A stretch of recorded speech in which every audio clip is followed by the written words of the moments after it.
And then again, he called and said, I need another semester off. And his boss says, no, we can't do that. It's against policy. We'll either terminate your contract or you'll come back to work. Now, in the social sciences, philosophy, humanities, religious studies, history, psychology, it's very, very difficult to get a job. Most of the positions that I've had in the past 30 years, all full-time, is that what happens is, this is the social sciences. Let's just say I die, and Laney opens up a position. We're looking for a humanities instructor. All of a sudden, you have 200 applications. Out of the 200, you interview 15. Out of the 15, you choose 3. Out of the 3, you choose 1. So, and this is a 4-year school, not a 2-year school. It's not a college.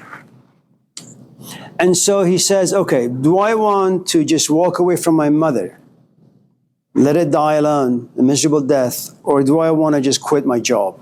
He decides to quit his job. Now, what you're doing is you're choosing between 2 different kinds of happiness. In one happiness, you go back to school, you're standing in front of the classroom, people pay you attention, they worship you, they listen to you, you have power over them.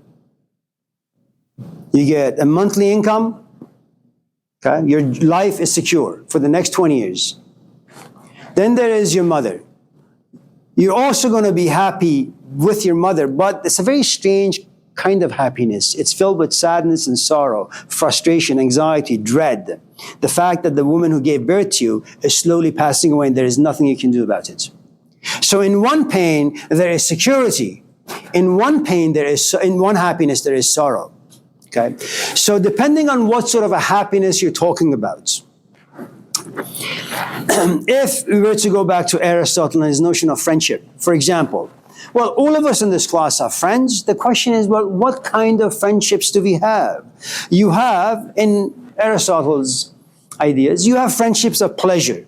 You're sitting home, your friends call you and say, hey, we're watching football. Okay, go. Oh, we're drinking. Go. We're all sitting together having like whatever.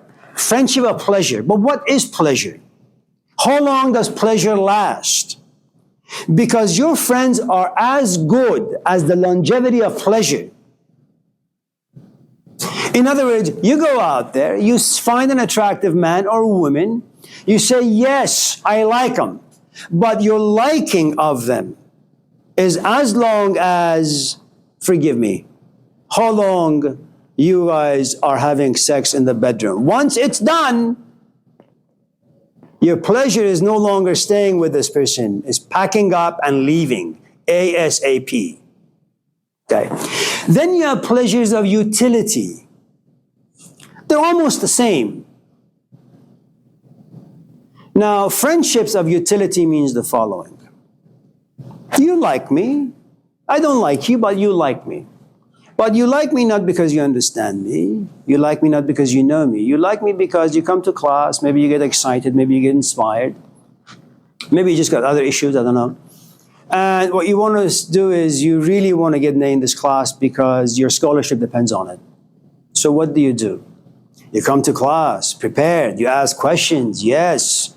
You even say, Amir, can I come by your office? Of course you can. And what do? You bring me a box, not just a pack. A pound. You bring me like 25 pounds of dark roast French to my office. Oh my God, it's beautiful. Yeah, and then you say, Amir, can I come to your office every like Tuesday before class? I just want to sit and ask some lousy questions for like 10 minutes. Absolutely. And every time you come to my office, you bring me pounds of coffee. And then, of course, me, being the idiot that I am, I say, oh, he's really into me and he's really into the ideas, he's really into philosophy. And then the last day of class, you raise your hand and I say, yes, it's going to be a great question. When are we going to get our grades? What? I have a scholarship from, ABCD place. Say soon. I'm a little puzzled as to why you're asking such a stupid question. But it dawns on me all of a sudden that yes, you kind of seasoned me, prepped me for 15 weeks but your ultimate agenda was the A. Now, of course, I give you the A, I'm walking down the lake, and there is you. I say, yes, this guy used to come to my office all the time. I keep trying to, I know you saw me. I try to look at you, gaze into your eyes and say, hi, how you doing? But now you look the other way. Friendship of utility. There is something I can give you. You exploit me, but you exploit me in the name of friendship. Then there is another kind of friendship. It's called friendship of nobility. In this case, friendship of philosophy. You have absolutely nothing to give me except your ears.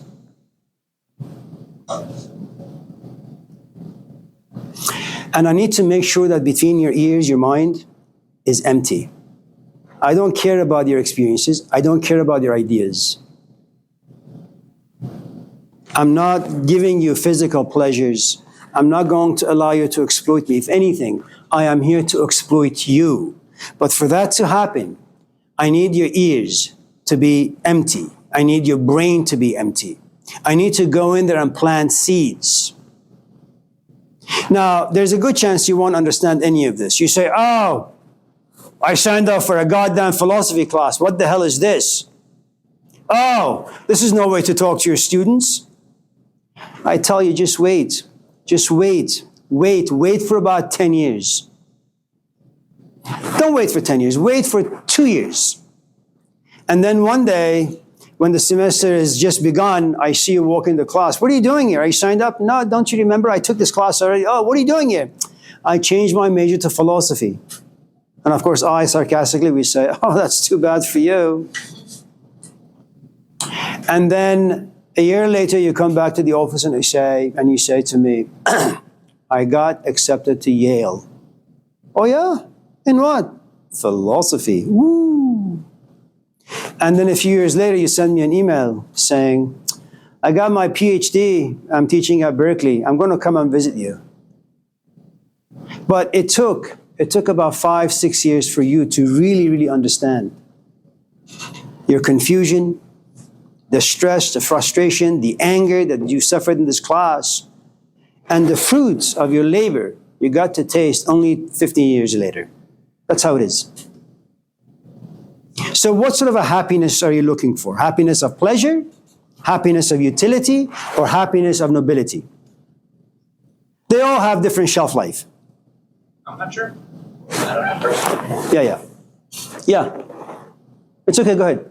Well, I was going to say, out of discipline, could it also freedom? Can a summary be out of discipline? Freedom comes out of discipline also? Freedom to you can improvise, yeah. You watch any good athlete, Tiger Woods, Muhammad Ali, Cristiano Ronaldo, Lionel Messi, Magnus Carlsen. Do you like chess? It doesn't really matter. Good. Now, what you should do is go online and check out Magnus Carlsen. He has been the world champion for the past almost 2 decades. Almost 2 decades. And one of the nice things or interesting things about chess is that if you happen to be a genius like Magnus Carlsen, you have to see 40 moves ahead of you. It's like gold. You have to be omniscient. You have to predict, and you have to predict almost 80% of the times, and they have to be accurate, what your opponent is going to do. That takes a lot of reading, a lot of playing, a lot of devotion. You have to worship chess, but you also have to worship your own imagination and mind because you see its capacity. And then your mind, rooted in discipline and study and knowledge, has the freedom to look at all these different moves. So if, for example, your bishop is taken by a pawn, you know exactly what to do with your queen. It's not a surprise. Now, and if you take the analogy of chess and relate it to life, every decision that you make is like you're moving a piece, but your opponent is life. And life doesn't care about you. 8 billion people on this planet. You come and you go. No one will ever talk about you. And it's another thing you need to consider about life not caring about any of us in this class is the Epic of Gilgamesh. For those of you in this class who have read that book, it's about 3,000 years old, but the story I think goes back maybe 5, 10, 15, 20,000 years, because writing Epic of Gilgamesh, and it's called an epic. You know, you have a story. I have a story. Everyone in this room has a story. And that story is personal only to you. An epic is very, very different. An epic is about the human journey. And it doesn't matter if you're white, black, brown, yellow, blue, tall, short, straight, gay. None of those things matter. An epic means it's a container where a human being lives. So if you're sad or depressed, don't go to Dr. Phil. Don't watch Oprah Winfrey. Read the Epic of Gilgamesh. It has everything. And one of the things you understand about the Epic of Gilgamesh, at the very beginning of the book, is this is a guy who says, I don't want to be forgotten. I know you're nodding your head. And it's really, really good that you're paying attention. But you don't really understand what that means. You look around you and you say, everything and everyone is forgettable. Have you ever had a girlfriend? Have you ever had someone like you? They no longer think about you. That's how it is. Have you ever liked someone? Once in a while you think about them. For the most part, they no longer govern your emotions or your thoughts. They don't occupy very much space. Every one of us in this classroom will be forgotten. And that's a frightening place to be. I mean, look, from the moment you wake up, you struggle to make your life meaningful. Make it worth something. At the end of the day, you get an email. What exactly did you do today? You say, well, nothing. And what you have is a guy some 10,000 years ago who becomes aware of this. That I live my life, I do all sorts of things. I have all this information in my pathetic little head. And in the end, they mean nothing. In the end, I am married to this woman, I die, and she gets married after 2 years. How could that be? You're forgettable. And if that's the case, is there anything that you can do to be remembered? Can you be a Mahatma Gandhi? Can you be a Nelson Mandela? Can you be a Malcolm X? Can you be a Socrates? Can you be an Aristotle? The answer is probably not.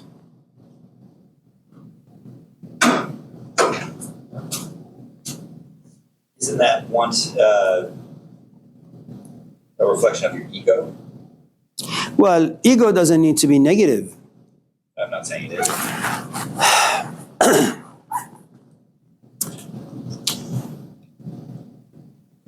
I used to love Bjorn Borg because I wanted to be a tennis pro.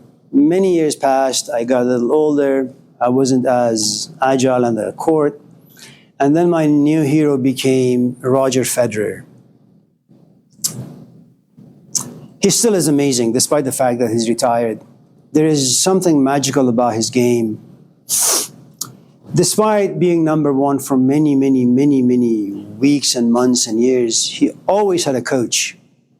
And his coach had only one function, to detect his flaws and tell him his flaws, and for him to follow his coach's advice.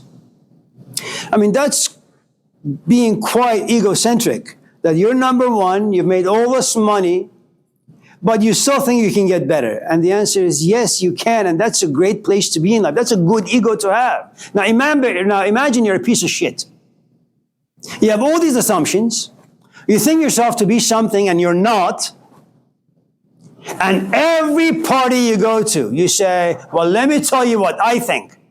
No one cares, man. You don't know how to think. You don't know how to reflect. Your ability to self-examine, zero. In fact, it's in negatives. Shut your mouth. That's the best thing you can do for society. So you have one ego who wants to improve because they have known what perfection is. You have another who has zero understanding, zero experience, zero reflection, and yet they think they're great. And if I was to go back again to my own tradition, I would say the following. You want to have a good ego, you want friendship that brings you a happiness that stays with you for a long time, a sort of happiness that's ingrained, rooted in sorrow and sadness, understanding and reflection. You need a teacher, a good teacher. Anyone else? Josh? Josh? So,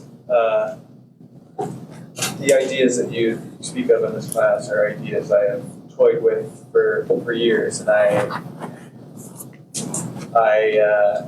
am entertaining the idea of going for a double major, I mean philosophy. And I was on a walk this morning listening to your lecture on Dante. And it made me wonder if I'm just in love with the idea of philosophy. How do I know that it's not that? Okay. None of us know. It's a shot in the dark. It could bear sweet fruits or it could bear bitter fruits. We don't know. It's like any kind of a relationship we walk into. It can turn out to be really good. It could turn out to be mediocre. It could turn out to be really bad.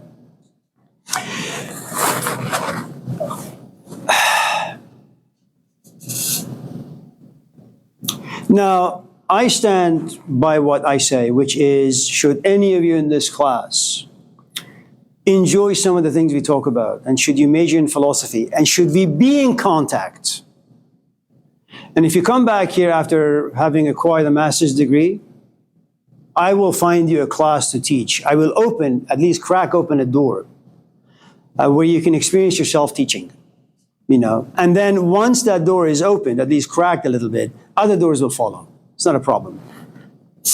Now, let me kind of revise your position a little, if I may.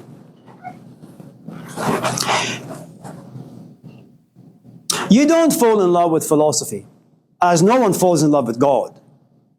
Unless you happen to have one of those miraculous births, like Jesus Christ, where you're born, and you don't cry because you want your mother to nurse you. You say, God, where are you? Now, I don't know how those people are created. I don't even know if they are created like that.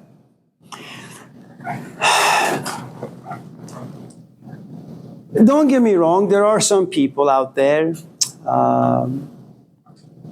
who have this thirst. One of them happens to be John Fire Lame Deer. He was a Native American. He loved drinking and he loved the women. But later on he said, I love drinking and I love the women because deep down I come to realize now what I really wanted was experience of being alive. What I really wanted was understanding and truth. And one day he got drunk, he punched a few people, the cops were after him.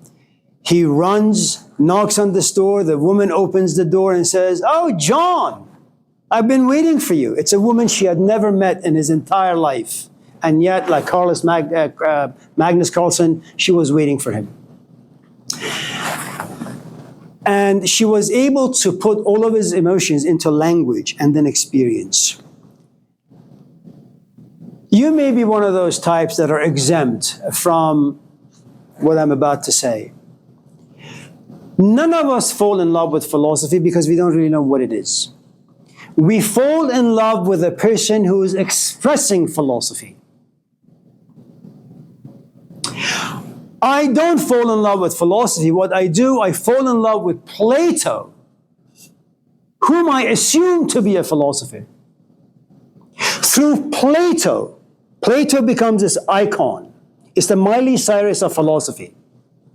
Okay? He's the Michael Jordan of philosophy. I watch Michael play basketball. I say, oh my God, how could any human being jump that high? How could they score from the end of the court? How is that possible?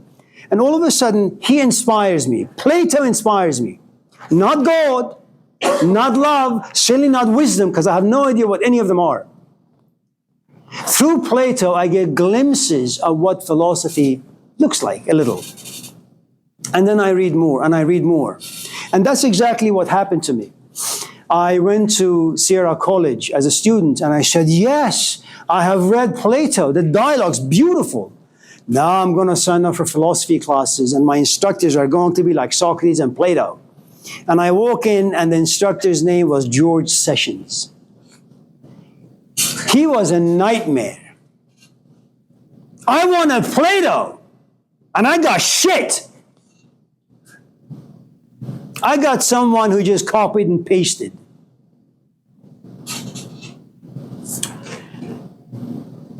But because I had a teacher outside of academia, I said, you know what? I'm just going to do philosophy. I have my teacher to nourish me. So the point I'm trying to make is, no one begins to like ideas. You begin to like the container in which the ideas exist. And in a language put very, very plainly, you're not going to like philosophy, you're going to like me. Now, okay. So what's going to happen,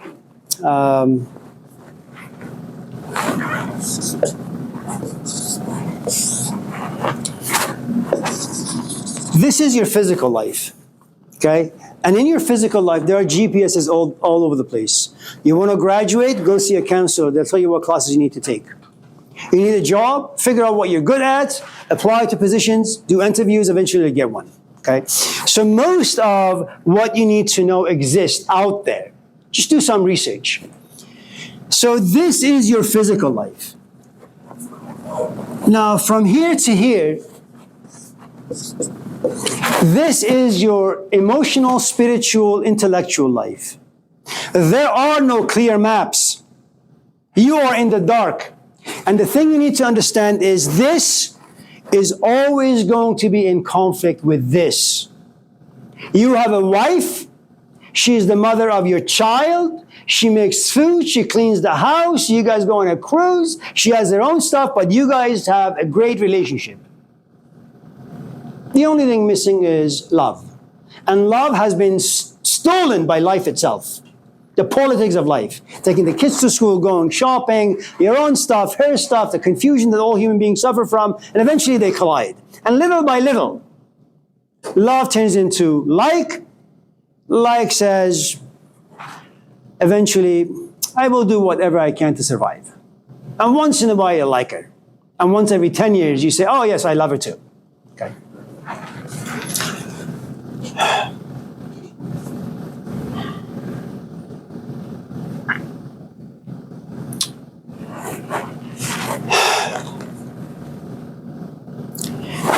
This is going to demolish everything down here. Everything. You know, there is something interesting about Plato. Despite having written all the stuff, he says, I have never written down what philosophy is. Philosophy can't be written down. And when they asked Socrates, how come you have never written anything down? He says, philosophy can't be spoken. Philosophy can't be written. And I have never spoken of what true philosophy really is. You know exactly why you feel certain ways about down here. You will be in the dark for a long, long time. Now, when you go on this quest, somehow you want to go back down and manage your life down here. It's not manageable. You only have two options. You will either go on this quest, watching this crumble, or you will put this on the cross, as all of us have no choice but to. I mean, the idea that you have to put Jesus on the cross and kill him, it's a metaphorical story. All of us in this class have had moments of clarity about whatever, that you just suck at playing football. We have moments of clarity, but it is too painful to be around it all the time. So once in a while, you have no choice but to nail this understanding to the cross and make sure it never resurrects. Now,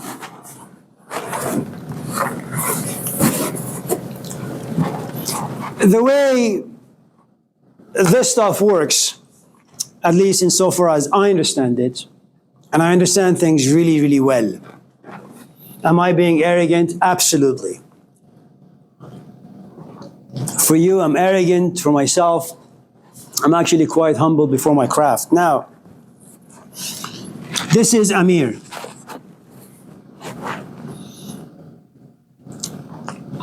You don't know why, but somehow you find yourself attracted.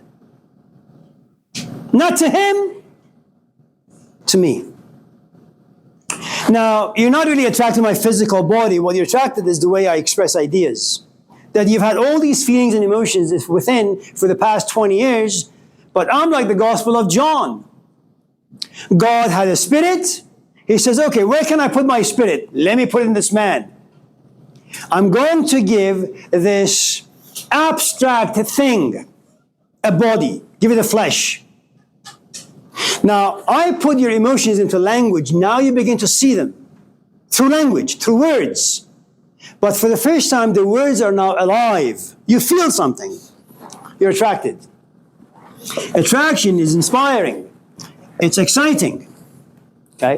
Now you say, as you did, do you teach any other classes? Yes. What days? Mondays and Wednesdays. Can I come and sit? Yes. There is a desire. And this desire has some questions in it. You ask the questions and you get an answer. And then the desire, again, remember, all this stuff are tiny little seeds. Okay? And then you say, I want to go to his class. And you do. But just in case your wife says, I'm feeling a little sick, can you stay home? Say, well, I want to go to class, but I want to also take care of my wife. So what happens is, now you're stuck, here or here. Well, you choose your wife, and rightly so. If, on the other hand, your wife is okay, and you want to come to class, and you do, and you keep coming to class, the want turns into a need.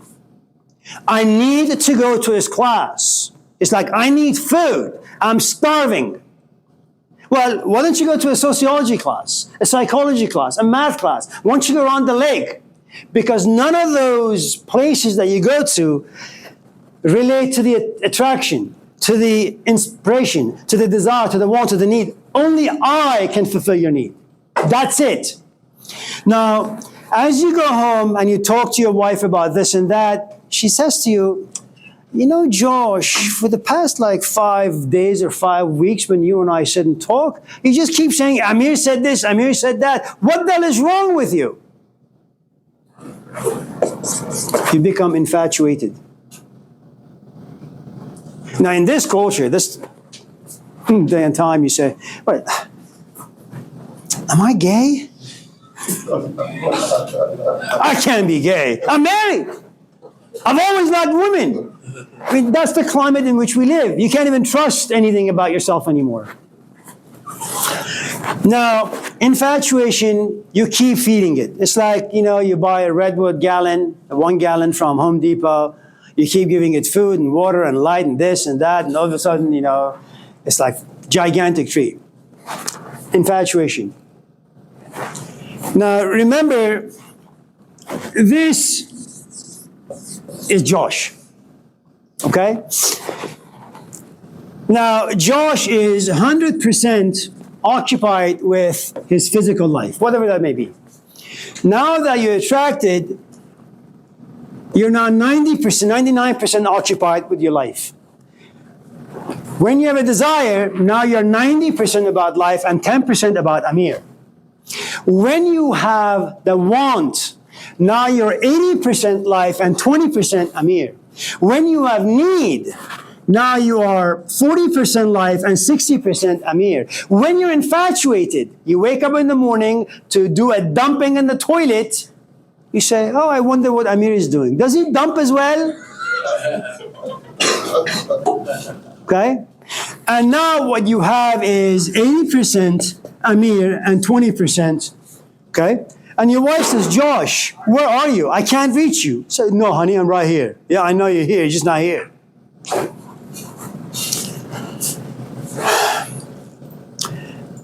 Then you get to a place called obsession. Now, you are 95% Amir and 5% your life. And if you want your life to remain okay, you better be a good politician. Pretend well. That when you're with your wife and your friends, don't call out my name. Now, you don't really know what's happening to you. And what happens is all the ideas we talk about in this class, you want to incorporate them in your life. It's not going to work. There is a man named Rumi. He's got this beautiful, beautiful story. And we'll talk about Rumi at some point in this class. It's about the friendship between a chicken and a camel. I know it sounds a little strange. The chicken and the camel become really, really good friends. And one day, the camel looks at the chicken and says, hey, I really, really like you. Why don't you come over? I'll make you some like camel soup. It's like camel pee. A chicken doesn't know. It says, fine, I'll come over. It's great hanging out with you. And the chicken goes into the camel's house and says, oh my God, you have such a beautiful mansion. I love your place. Camel says, thank you. It's taken me a while. And then one day the chicken calls the camel, texts him perhaps and says, yo, camel, why don't you come over to my house? Okay. And the camel walks into the chicken's house, but destroys it. Because the chicken lives in such a small place, and the camel lives in such a big place. Philosophy is big. Your life is small. Your life can fit philosophy, but philosophy can't fit your life. There's only one way for philosophy to come and live in your life. To destroy it. You destroy your physical life, and then philosophy can enter. It can't be the other way around. Now, the only place after obsession you can go is this thing called love.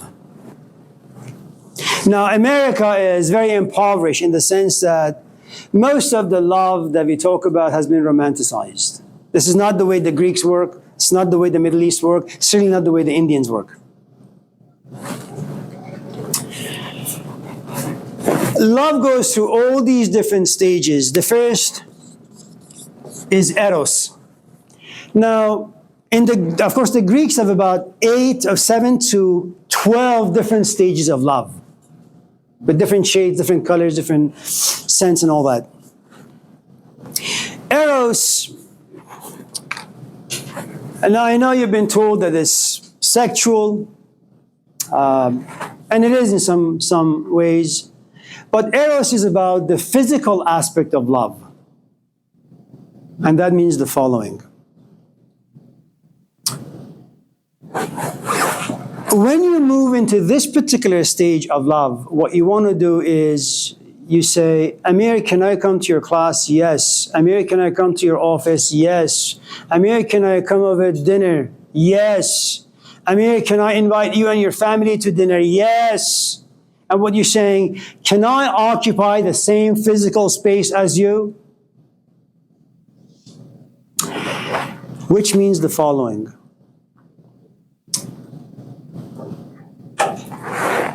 It's what, I forget the anthropologist, I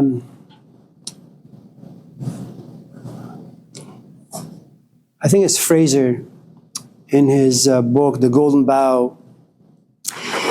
It's a concept we call totem. Totem means the following. Let me just put it very, very simply. You have a girlfriend, you love her, she loves you. You guys go to In-N-Out. Alex? You go to In-N-Out to have some food.